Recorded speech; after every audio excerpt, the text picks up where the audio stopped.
All right, welcome back everybody to our QuaranSTREAM answers for COVID-19, where we provide you with updates on what's happening in FCPS and bring on folks who collaborate with us to help us better understand what's going on statewide. We this time are really excited to welcome the Virginia Secretary of Education, Atif Qarni, who will be joining right after our updates to provide us with statewide information on what's going on, what can we expect. I know we've received a lot of questions about school in the fall, what's happening, and then we'll open it up for live questions and answers from you folks. As always, if you want to be a part, you can always tune into Facebook Live as you are right now. And if you want reminders, we have a new feature. You can text at QuaranSTR, so that's at QuaranSTR to 81010. So if you text that to 81010, you'll receive a reminder every time. So this time we're speaking with the Virginia Secretary of Education. Next time we're going to have updates, legislative and health updates from the Virginia General Assembly House Majority Leader and the Chairman of the Health Committee. So we're really doing our best here to update you guys with FCPS info and then also bring folks who can give you a different perspective. And we may have the health department tune in again soon. We had them in a couple sessions before. So just some general updates on our county situation. So far, we do have almost 3,000 cases, so 2,938 total cases. 145 of those are new cases from today, and 516 are folks who are hospitalized. 100 of them have already passed away. So as always, folks, we have to take this seriously. Be sure to take the appropriate safety and health measures to social distance and keep yourself and your family healthy. The board has been meeting. We have a meeting tomorrow, which you can always check fcps.edu/TV to watch or tune into the various channels, which are also available on the website. You know, more details on where to find the programming. We're going to be having a session update from the General Assembly, who just concluded their session, to hear what happened with our own efforts to lobby for various things that are beneficial to FCPS. Then we're going to have a review of the SRNR, the Student Rights and Responsibilities. We're going to hear from staff about revisions that they're recommending. Extremely important conversation related to discipline and whatnot. And then we will go into closed session. So that's what's on the agenda for tomorrow. The superintendent will also have a town hall on Monday with the Fairfax County PTA. So be sure to check out their Facebook if you have questions for him specifically. With that, Kimberly will give us an update on food. Okay, so as of Friday, 550,566 meals have been distributed. So there are no new updates in regards to the curbside pickup or pop-up sites, but a reminder from last time, curbside pickup site at FCPS Food and Nutrition Services, the Energy Zone Center, has been changed to a pop-up location with the hours of 11:30 to 1 p.m. And there's a new pop-up location at North Springfield Elementary, and Cunningham Park Elementary School curbside pickup site has been moved to Thurrow Middle School. Thank you. Technology, as always, distributions have continued so we have 16,206 laptops that have been passed on to students and 889 MiFi devices. As always, if you are a student who needs access at home, be sure to contact your principal who can put you in touch with the right people and make sure you get that. We mentioned before that it costs about $4 million for the school system to continue to send out these packets, which you all have been receiving in the mail for K through 8. If you are able to opt out to paperless, we highly encourage you to do so. It can be done on the website, which we've shown in a previous session, or through the parent view if you log in. And to give you guys some encouragement here, so we have 8,550 families who have opted out to be helpful, of course, to the environment and to our budget in a tight time.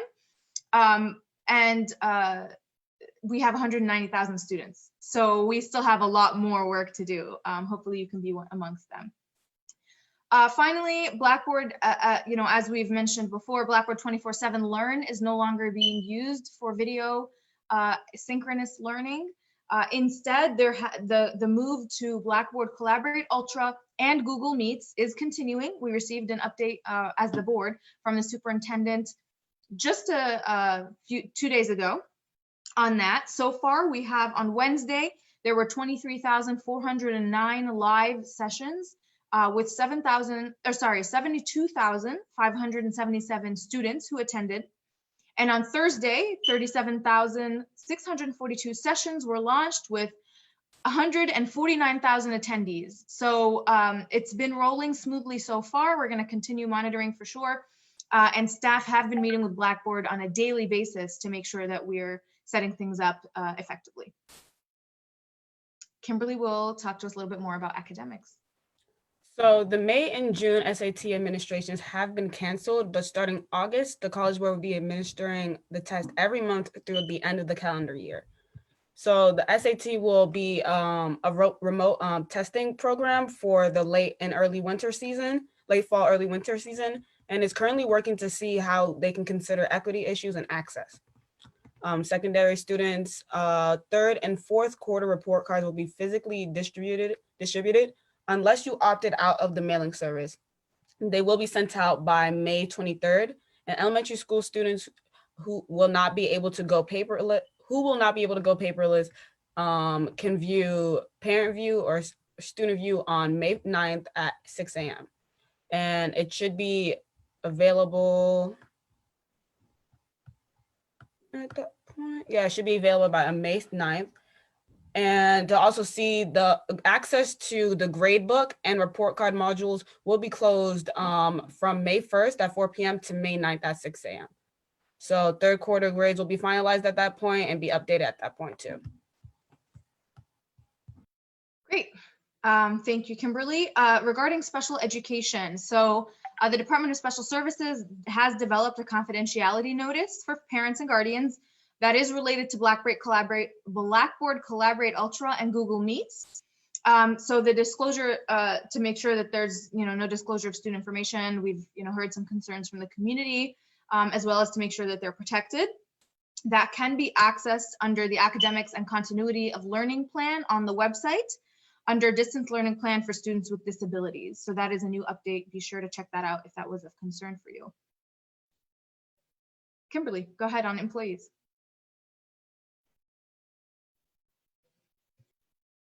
You're muted.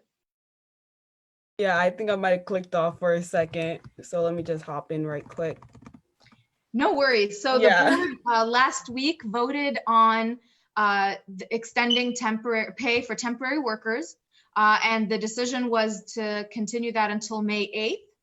Side note, I personally had different ideas about that. You can watch the meeting if you're interested.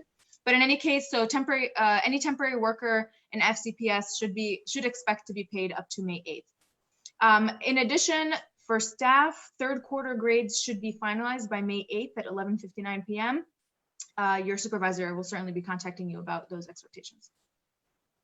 All right, I'm back on now. So with seniors, so previously I've contacted some senior leaders, and for some, like, I haven't been able to get back to me, but in the upcoming week or a couple weeks, you should be hearing from somebody from the QuaranSTREAM team or someone in touch from Abrar about contacting class council presidents, just so we can keep everyone in the senior class in the loop about senior events and graduation. And on top of that, we will be doing our own community brainstorm. Stay tuned. If you are a student who is a member of a class council, who is in touch with your class council leadership, be sure to follow up with them. We are in communication with them and we'll be setting something up soon. In addition, the state has put out some new resources on the Department of Education's website, Virginia Learns Anywhere. There are a number of resources for teachers, students, and families if you want to access those. And there has been some updated graduation information on the Virginia Department of Education's website, if that is of interest to you. With that, I do want to open up the opportunity to ask any academic or school FCPS related questions before we have the Secretary of Education tune in here with us in just a few minutes. So I'm going to open up and check if you guys have any updates or questions.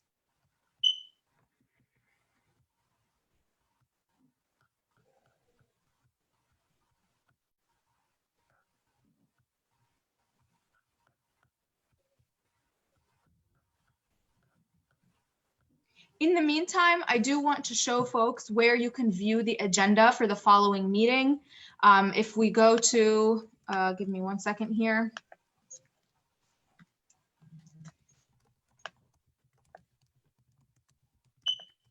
So as I mentioned, there will be some important conversations coming up, and there are a number of meetings that are coming up about the budget as well. As I've touched on, in a previous meeting, we talked about how we had to wait on permission from the Board of Supervisors and the governor to be allowed to meet during this time. And now that that is happening, I want to make sure that you guys know where to follow up. One of the things that I was particularly concerned about is during the budget hearing last week, we didn't hear from as many people as we normally do in person. So I want to make sure you all are aware that that process is ongoing.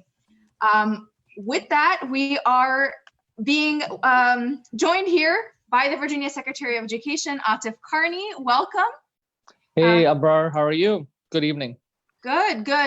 Certainly, hands full and doing all the good work that we can for our community. So good evening. Thank you for joining us. Ramadan Mubarak to you. To you, Ramadan Mubarak. Thank you. We'll be sure to be respectful of your time before sundown, 8 p.m. So I'm here with Kimberly. Go ahead and introduce yourself, Kimberly. Hi, my name is Kimberly, and I'm the student rep to the board. Hi, Kimberly. Yeah, to our board.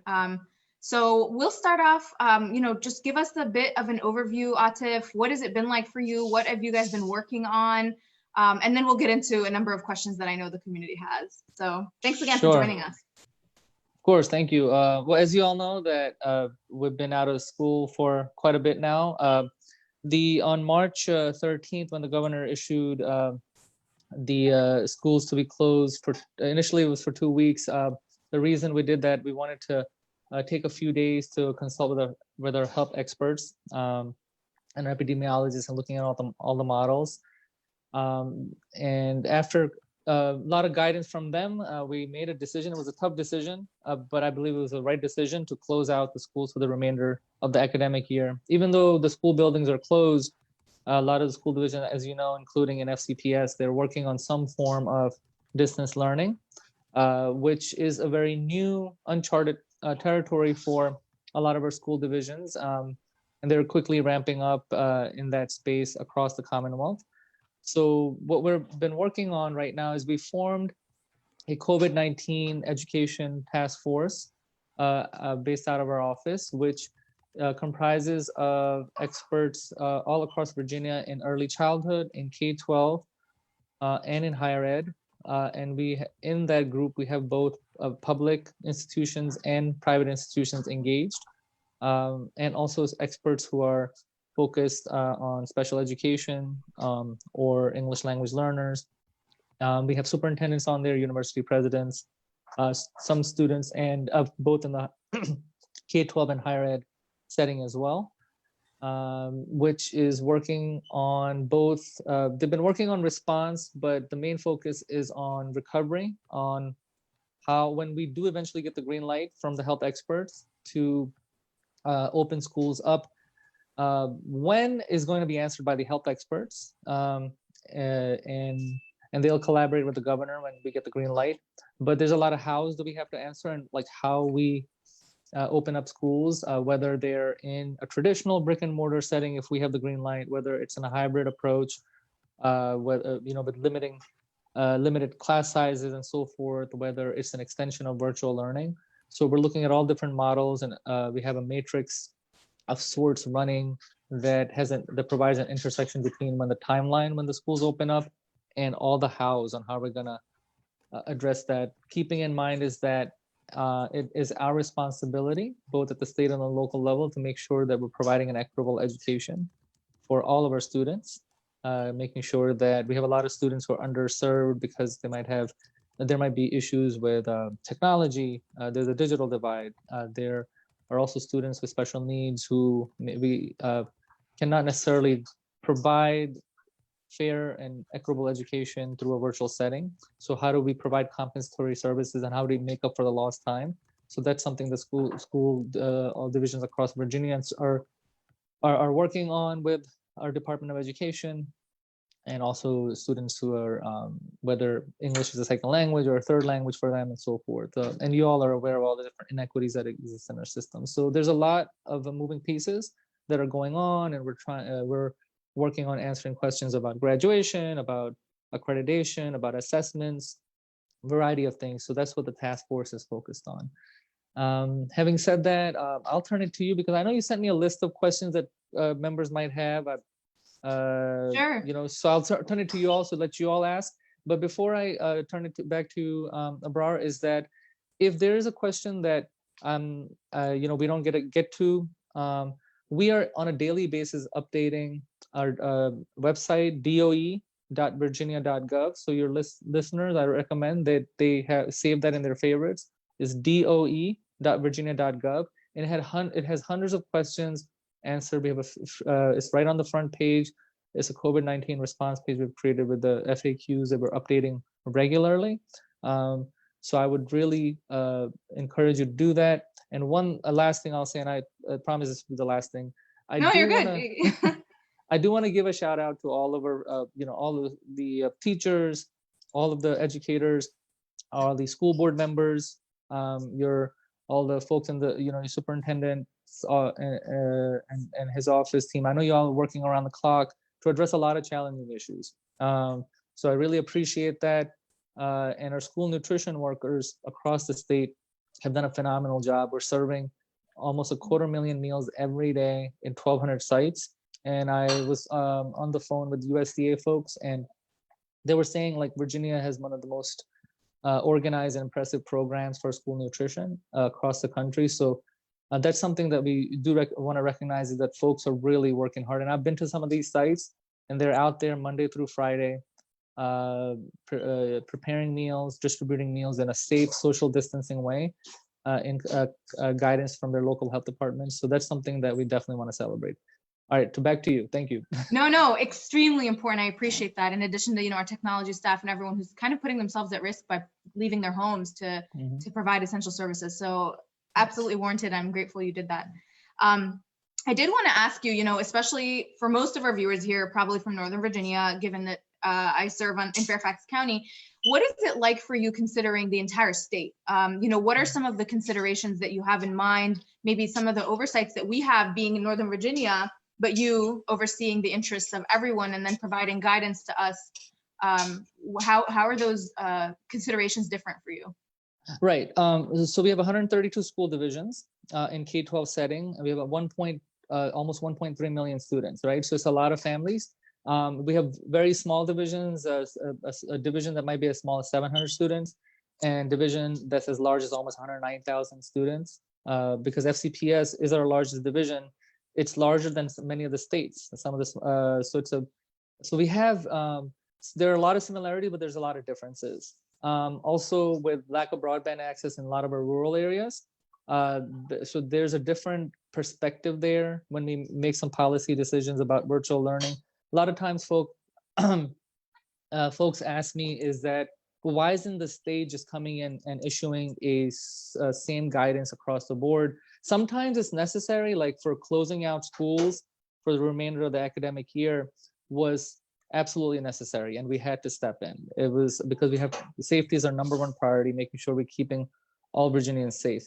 But having said that, because there are so many differences across the state, we tread with a lot of caution to make sure that we're meeting the needs of all our school divisions, both large and small, urban and rural and suburban, Northern Virginia, Southwest Valley, and so forth. So there's a lot that goes into making very, very tough policy decisions on how different things will be executed, whether it's a plan for continuation of learning, whether it's a plan on exactly what creative ways schools are using, local divisions are using to distribute school meals, and so forth. So we lend a lot of help and support, but we want to make sure that they're doing that.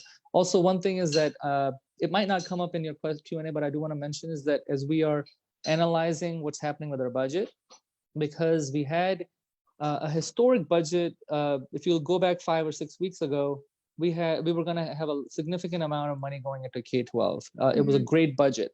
Yeah, we were excited about it. Yeah, I know. So, somebody who's worked on it for the last 2.5 years, it's really, it breaks my heart that, we had to unallot and freeze as we project to see how our revenues are. A lot of the new funding that was coming down, early childhood, $95 million for that, teacher money dedicated for teacher salaries and other support staff, school counselors, English language teachers,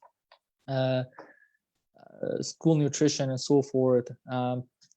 So we were only able to preserve the re-benchmarking, which is a mandate, but a lot of the other stuff is unallotted, is frozen as the governor analyzes in the next coming weeks what the revenue projections will look like, and they are severely damaged. But also on budget is that we're also analyzing the federal stimulus package. For K-12, we're getting about nearly $300 million. About $240 million will go directly to school divisions. We sent out the numbers on what the expected numbers are. Fairfax will get about $20 million from that this recent round of from the CARES Act stimulus that's coming down. In addition to that, the governor does have discretionary funds of $66 million, and we're gathering a lot. So to your response to your question is that we're doing a lot of analysis from across the state because it's such a limited amount.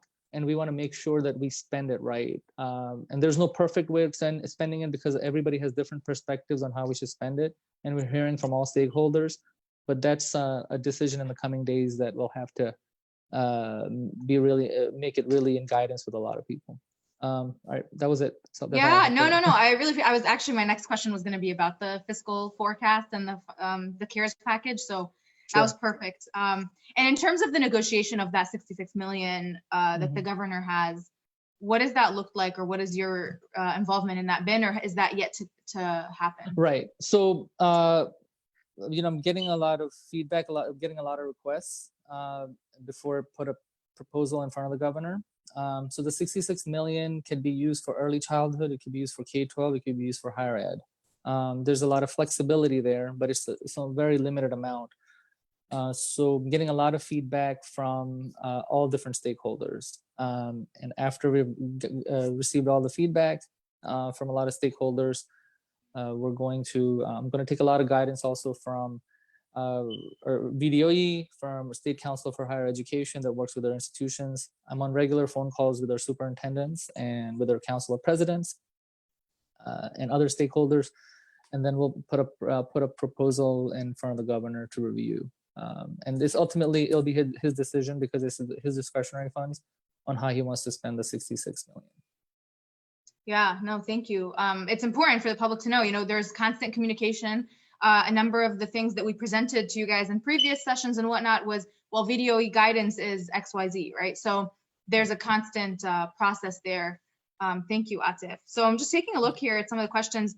I know, actually, before I even look at them, I'm sure I'm going to get something on special education. I wanted to ask your thoughts. I mean, so here we have normally, obviously, for just some context for the public, IEPs, right, individualized education plans that are legally binding, that the school teams kind of come together and put forward, or 504s that indicate additional support for students. And we, the FCPS guys, the school board last time discussed in detail the distance learning plan for special needs students. One of the components that came out of that was this temporary learning plan, right? The TLPs that are being put in place. There's a little anxiety and confusion about what those are going to look like. Are they legally binding? What's going on? I wanted to kind of ask your take as to what, to give us some context as to how those came to be, what the guidance coming from you guys has been, and a little bit more information on the rationale behind those. Sure. So as you know that every child has a right to a free and appropriate public education. So that's the foundation of making sure we serve all of our students, and specifically for our students with disabilities, the U.S. Department of Education there's a lot of legalities. There's a lot of nuances to that. So what Virginia Department of Education, what we have done through our agency is to make sure that all of our school divisions, as they are doing this continuation of learning, that is done in an equitable way. And if there are services that cannot be done through through the distance learning format that we want to make sure that our school divisions provide compensatory services when schools do reopen, how to make that up. There's all kinds of variety of ways they can do that. So that's what FCPS with the temporary learning plans, we've actually asked the school divisions to develop plans for the review for the state superintendent to look at, and the director of special education to work with the local school division special education directors to make sure that we're providing the free and appropriate public education for students with special needs, or students in addition to IEPs who might have the 504s, as you mentioned. So that's absolutely essential. And this will become even more important as we think about how we open back up in fall, and how do we make up for the lost time. So that's why they're developing those plans. That's because of our guidance. So we really appreciate all the locales working actively to do that. Yeah, absolutely. And I'm curious as well as to your negotiation with the federal government, right? So with the CARES package, it's one piece. There was talk about you guys seeking a waiver, right, for some of what's happening, just from a realistic standpoint with the transitions here. And as always, we've always been severely underfunded when it came to special education and receiving federal funds that are warranted. What has that been like for you guys with the Department of Education on a national level? Have you been receiving guidance? Has there been a relationship? Well, there are active communications. We don't have any, to my knowledge, any waiver that we have put in right now for special education specifically. Most of the waivers have been around other things like assessments, working with the USDA and school nutrition and so forth. We're still awaiting, not to complain, but yeah, we certainly are awaiting, for better guidance from the U.S. Department of Education, specifically on special education. But having said that, I know our teams are actively engaged with the U.S. Department of Education, and we have a great team at the VDOE that's also communicating with other states on how they're dealing with all variety of issues. So there's more to come on that. In the coming days, we'll have better guidance on that. Yeah, no, thank you. I know we saw a robust package of guidance and information that came to various localities that we've been reviewing on our school board. Okay, so let's take a look here at some of the public's questions.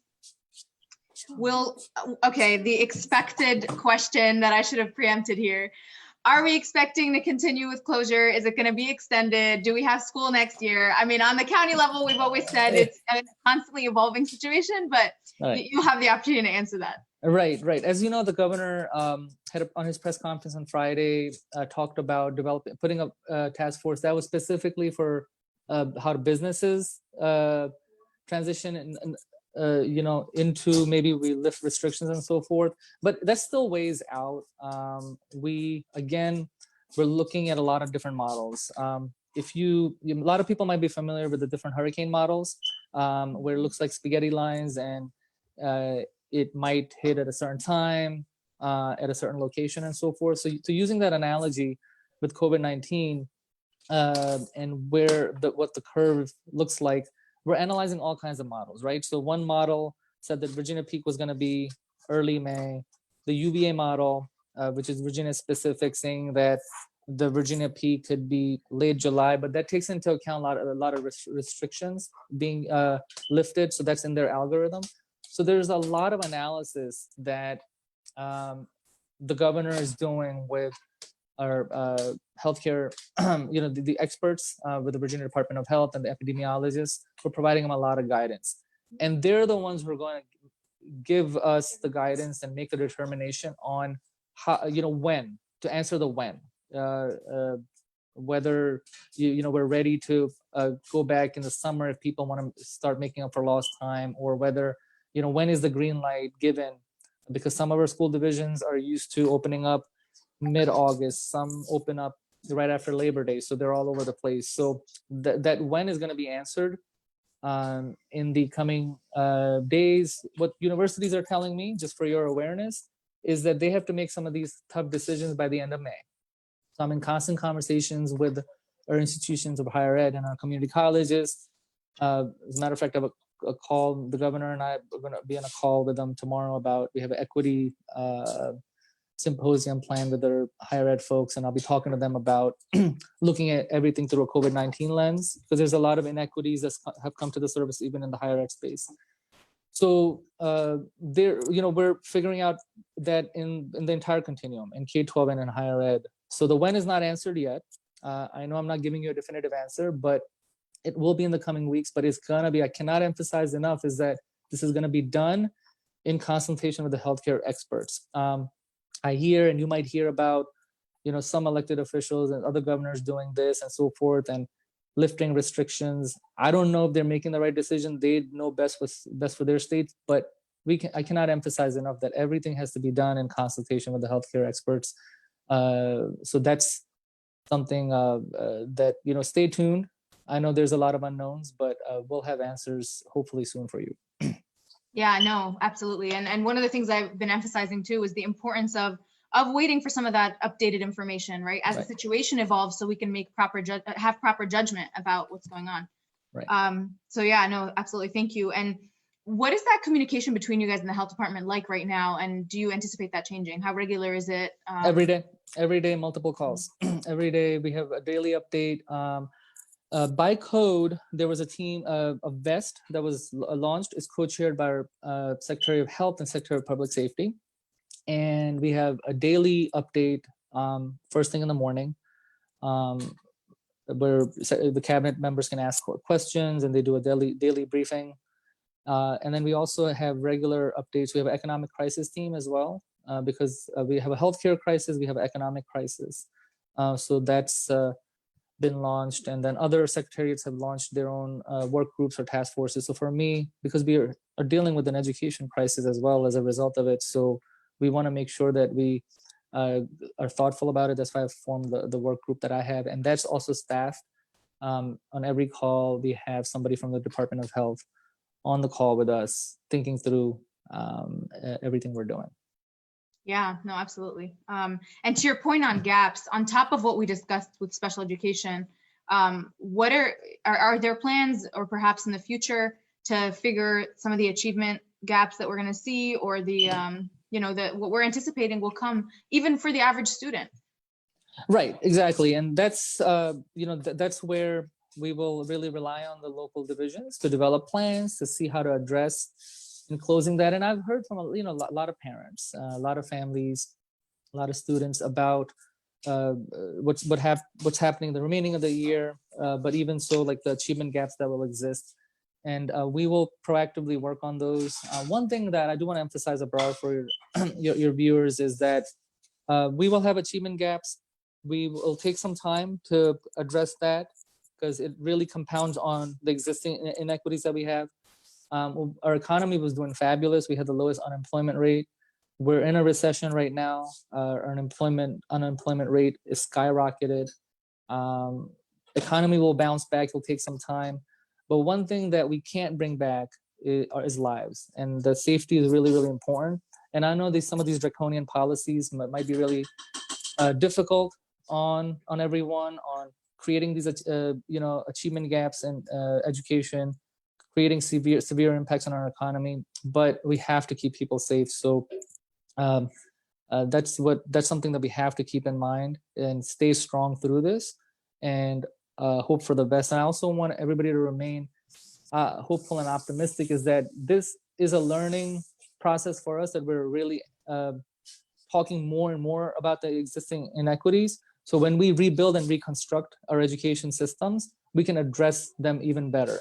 So the ongoing conversations about whether it's salaries, whether it's better ratios for school counselors and so forth, those should not go away. Those should be there, and we should become even more assertive in addressing those things to improve our systems. We should think about what our innovative approaches should be for education as we're going through this virtual learning settings, and how we can utilize that more effectively. So there are definitely lessons that we're learning as we reconstruct, as we get out of this pandemic. Yeah, absolutely. And for localities as well. I mean, the amount of crisis planning that's going to happen after this to make us a more robust system will certainly be quite a bit. So just looking here at some of the community questions, let's see. updates on graduation and graduation requirements. So let's talk a little bit about our seniors. Obviously, it's been a source of a lot of heartbreak for folks who know that, now graduation is going to look different. Localities have to figure that out. We know from you guys that, seniors are, regardless, hopefully going to be promoted and that any gaps are going to be addressed over the summer or whatnot. Give us a little bit more from what you know. If somebody was on a path to moving on to the next school year, students are not going to be penalized. That's unfair. If they were on the path to graduate, that's going to happen. We've already gotten waivers on our SOL assessments. There's a lot of information about waivers that we put. If you go to the website I mentioned earlier, doe.virginia.gov, it has all the nuances, all the granular information. So it breaks my heart when we made that decision to close out for the rest of the academic year. That was the very first thing that we started talking about, is what's going to happen moving on to the next school year. And I was on the call that with the governor discussing that because he made the announcement on Monday, and we were discussing that throughout the weekend. We had a lot of questions. So we want to make sure that we're supporting our students, as there's a lot of anxiety that comes with providing mental health supports and a lot of counseling for students who might need that. So for your viewers, we have a lot of resources that we're compiled on our Department of Education's website. Through a lot of our universities have a lot of great resources. There's a lot of students in higher ed who have lent their support in providing that. We'll probably be putting out communications through the governor's office to share a lot of these resources as well, in addition to the regular press releases that we do. So that's one aspect of it. And then just wrapping up the conversation on graduation, I know that nothing we do can replace it's a rite of passage, right? So at the end of the year, you look forward to a lot of activities, whether it's commencement. I was going to speak at the Northern Virginia Community College commencement this year. That was going to be my first big commencement. So I'm so bummed out about that. So, commencement time is very special for families, right? It's everybody's really put in a lot of hard work. Students have put in a lot of hard work. Their teachers have put in a lot of hard work. So that's taken away all the end of the activities like proms, dances, and so forth, field days that go along with as we wrap up each school year. So it really breaks my heart. One of the things on a positive note is that we're working on a surprise right now with the First Lady's office to do some kind of a live thing around late May for commencement for her high school and her college students who are about to graduate. We do have something in the works. It's definitely not going to make up for everything, but it's our hope is to uplift a lot of students across the Commonwealth. So stay tuned about that. Yeah, no, thank you. I'm very happy to hear that on the state level, and certainly I know on the county level we're trying our best to solicit ideas and be open to innovative ways of doing something. Right. Great. So let's take a look here at some of the community questions. Before you ask another, I just wanted to ask, I'm a junior, and a lot of juniors have been wondering about, I know you just answered questions about seniors, but we're also wondering, since we weren't able to take our SWOs this year, is there any plans to change up or make accommodations in regards to the graduation requirements? That's a great question. Thanks for asking that. We actually, on our COVID-19 work group, we have a junior from Fairfax County on that group specifically for that question, because we're thinking down the line. My son is a junior as well, and a lot of questions came up about AP classes, about SATs. You're in the midst of finishing up a class that might be tied into a college course, whether it's dual enrollment and so forth. So in addition to the variety of waivers that we're giving to give credit for those verified credits for the for graduation and how they tied into whether somebody wants to enter into a career field or they want to go to a community college or a university.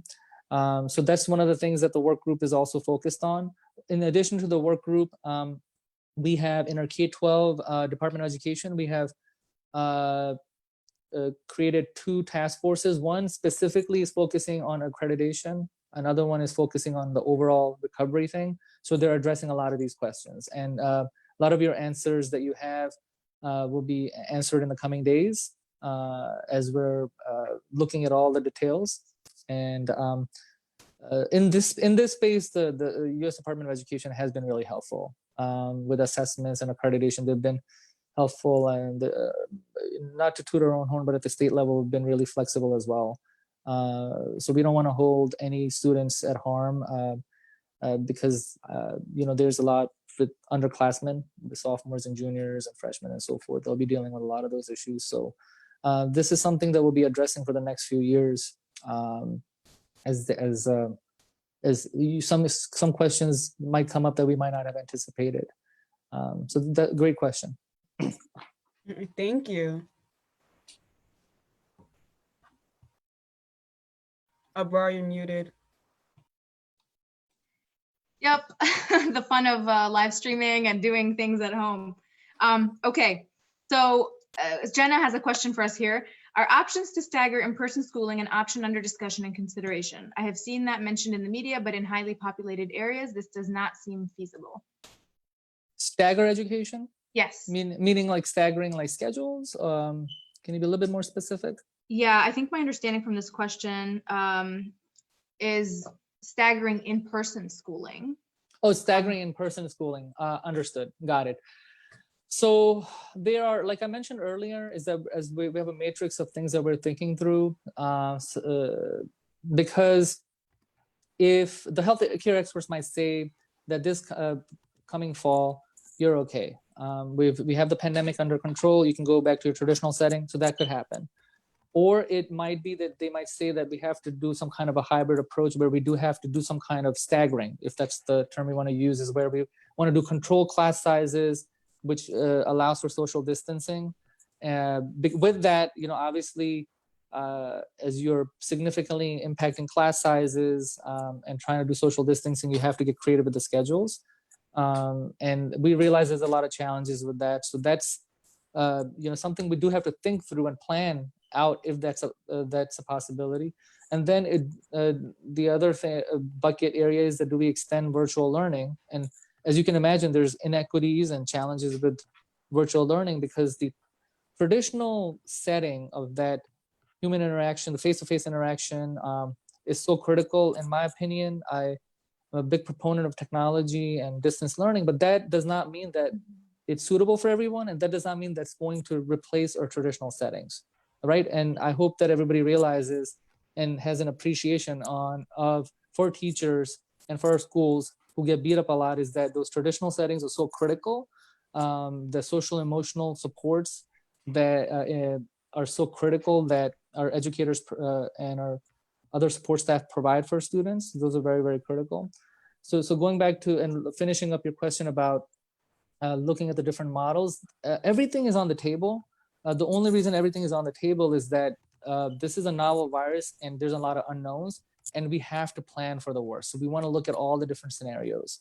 And if the health experts tell us to go in one direction and stuff, we want to be ready to move quickly, because we have been in a crisis mode and a reaction mode, but we want to be proactive. We want to get ahead of this. So that's why you might have heard in your local media about a variety of things that regional superintendents might be thinking through and so forth. That's what I just want to clarify, that everything is on the table. Thank you. What have been actually some of the innovative things you've seen statewide that various, school systems have been putting in place? Yeah, so through, I'll start with school nutrition. They're using creative ways because you have to maintain social distancing. So a lot of people have gotten really creative in how they distribute meals. So I've been to some of the sites and I was really impressed. And and every site I went to and everybody I've talked to, they're doing temperature checks and screenings. They have the equipment and they have protective equipment that they're wearing, face masks and gloves as they're passing out stuff. So that was really good to see that. Initially, as things were going, they didn't have this stuff, but now, more localities are getting the equipment to wear and so forth. So they're using creative ways to do that. They're also using that opportunity to send home like packets home for distance learning because not every student might not have an opportunity to get on Zoom and so forth if there's technology issues. and so forth. I parachute into a lot of phone calls, the Zoom calls that teachers are doing. I put a tweet out there saying that if anybody wants me to come in, I was doing that before, but after that got numerous requests. So I'm doing about, anywhere from about 3 to 4 calls just for schools, whether it's K-12 or higher ed, and parachuting in. And it's a lot of creativity that I've seen educators utilize, and some of our students have actually stepped up and really been really creative. I've seen a lot of our students really step up and really enjoying this virtual setting as well. So not that it should replace our traditional settings, but I've seen a lot of creativity in that space as I'm getting on these calls. So it's neat to see that, and a lot of that is in Fairfax County. So much appreciate the students and teachers there. Yeah, and we appreciate your involvement in hopping into our classrooms. So we have a question. So someone actually, it's a comment. Yes, thank you for acknowledging how critical traditional schools are. Building relationships is key and is best done face-to-face. And shout out to Ms. Duran, who mentions this, actually a teacher who was at Robinson when I was there many years ago. So pleasure to see you on here. And some students perform better with paper pencil tasks as opposed to computers. I hate that most have to take SOLs online. Right. So to your point on the importance of that. Right. Question on English language learning. So I know in Fairfax County, we've been putting out some of the TV resources. There are parent lines in multiple languages. What does that look like across the state? And what are some of the supports you guys are seeing to have in the future? I will, admittedly say, I think it's one of our weakest points, at least in Fairfax right now. So would love to hear your take. No, absolutely. That's a great question. As you know, that our English language population, the last 10 years has grown significantly. That was one of the major reasons we actively pushed for improving ratios for English language, getting more English language teachers in our schools, providing the supports for our students. So some school divisions do a much better job in providing the supports for their families, because it goes beyond the students, right? Because there's a lot of things that parents have to be aware about the different programs and so forth that schools offer, and when they have student conferences or IEP meetings and so forth, there might be issues for interpreters and so forth. So some school divisions do a better job than others. Having said that, we've been using our tools through Department of Education's website and putting a lot of best practices out actively when it comes to English language learners. So I would encourage folks to go to our website, monitor our social media. We're putting on a lot of good practices out there, share resources with each other. We have a couple of resources we Go Open Virginia, where teachers can really populate a lot of resources that can be shared. In addition to that, on an unrelated topic with Virtual Virginia, the 81 courses that were opened up for free. I know a lot of students from Fairfax County have signed up for Virtual Virginia in the last few days, a significant amount as well. We are actively on an unrelated topic, thinking through about, do we need a centralized learning management system for the entire state? So that's some of the other conversations we're having. I know you didn't ask, that was a different topic from ELL, but it was on my mind, so I wanted to get that out there. But closing the loop on English language learners, I would really encourage you to share all the online resources and so forth. There's also a lot of AI that's available that helps with translating different resources that's really sophisticated. I would encourage the school divisions to look at that. It's generally very low cost. That does help. That I've seen some good models out there. So those kind of things. Yeah, no, thank you. And Secretary Qarni, as we think about, what's been happening over the past few months, weeks, what we're anticipating in the future, I'm sure that this is still being formulated for you, and you may not have even had the breathing room to think of this, but what are some of the lessons learned so far? Your assessment on where we were as a state, how prepared or unprepared we were, and where we're headed, and what things look like in the future. Right. So I don't think anybody really in the country was or globally was prepared for it, because it's a novel virus. It's different, right? Our history has so many situations where we've gone through crisis, right? Every crisis is different. And generally when crisis hits, people are not really prepared. So it's hard to prepare, but what I do want to say is that it's been really great to see so many people step up and be really good leaders. And that's something that really keeps me going and hopeful. I'm not talking about just what the governor's doing or what folks do in the cabinet and so forth. I'm talking about people on the ground. I'm talking about students who have stepped up, teachers who have stepped up, school board members who have stepped up, and really working actively to address a lot of things and so forth. It's great to see, and I get so many emails from students about helping each other. Students are using 3D printers to make face shields. We had a student, a 7-year-old, I think it was, who collected thousands of face masks from motels and hotels and delivered them to a local hospital. I think the President Obama even tweeted about him. He was from Virginia. This is a Virginia student, and we had so many people have stepped up. We have neighbors helping neighbors with getting groceries and so forth. A lot of young students, I hear stories. Their parents tell me that they'll take a list of groceries and go pick it up for their elderly neighbors or their family members and stuff. So it's really great to see so many of our young people really step up. So I really, really appreciate that a lot because it says a lot about our generation. I know that a lot of folks are really hung up on this idea that we have this interruption of instruction. We will make this up. But what really, really, excites me through these tough times, the silver lining, is that our young people really are passionate. They care about each other. They care about folks who are older than them, folks who are, compromised because of their health as we're dealing through a pandemic, and the willingness to help. One example is we have students, who are refurbishing laptops and donating them to underserved families and so forth. So that is something really, really amazing where people have stepped up in this really unknown territory.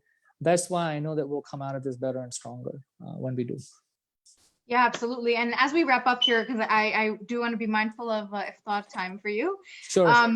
You heard my stomach grumbling? Is that what it is? No, didn't.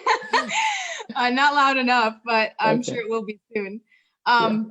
So a couple of I'll read these together, and then we can just have maybe a final message of hope as you leave us tonight. Sure.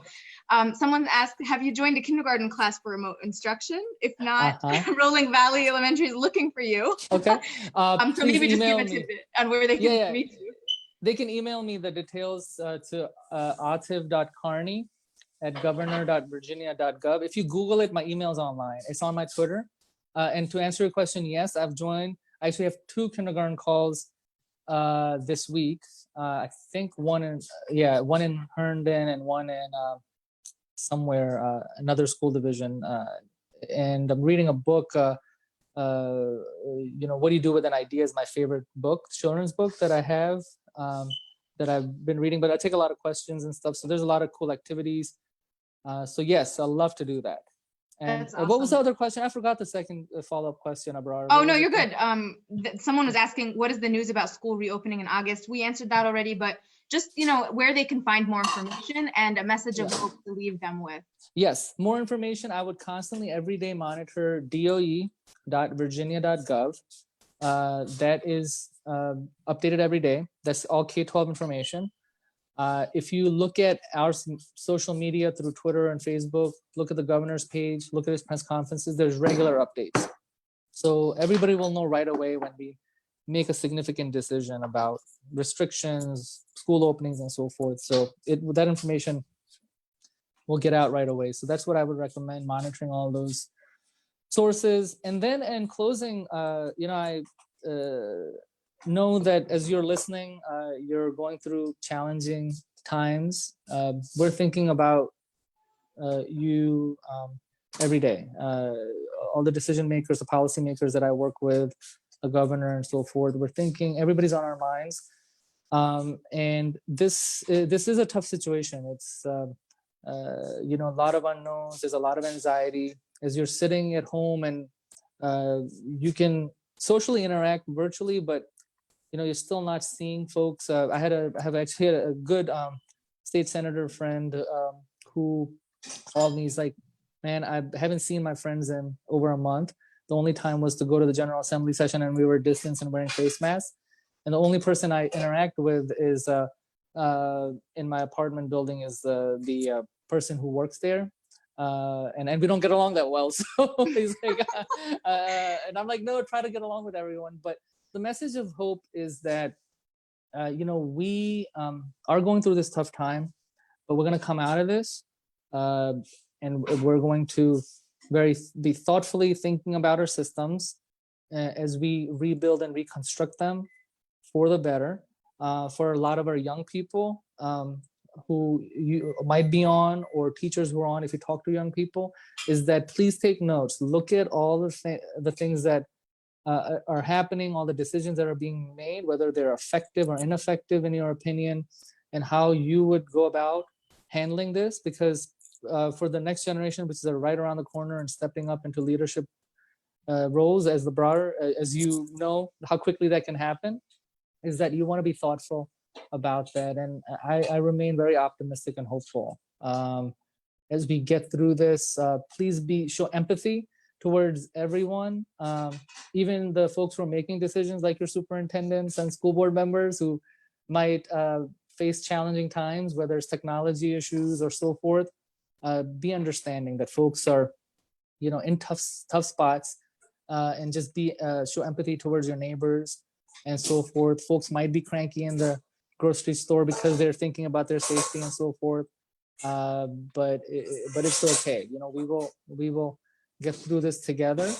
As society, time after time, has gone through different crises, come out of it even stronger. We will do this. So. Hope and pray. I hope and pray for the best, and I hope everybody's staying safe and healthy through this time and practicing good social distancing. Please follow the guidelines that the healthcare experts are telling you. That's really, really important for your safety, for the safety for everybody around you. Again, thank you so much, and God bless. Turning back to Abrar. Yeah, thank you, Secretary Qarni. Always a compassionate leader, and certainly someone who's been accessible and responsive. So incredibly grateful to you. Thank you for tuning in today. I am confident that we will see this through under your leadership. So look forward to continuing to collaborate, and enjoy your iftar. Same to you. Okay, bye-bye. Bye-bye. So with that, folks, as always, tune in. Next week, we will be having legislative and health updates. We're going to have the Virginia General Assembly House Majority Leader, Eileen Fillercorn, and Mark Sickles, who is our delegate and chair of the Health Committee at the Virginia General Assembly.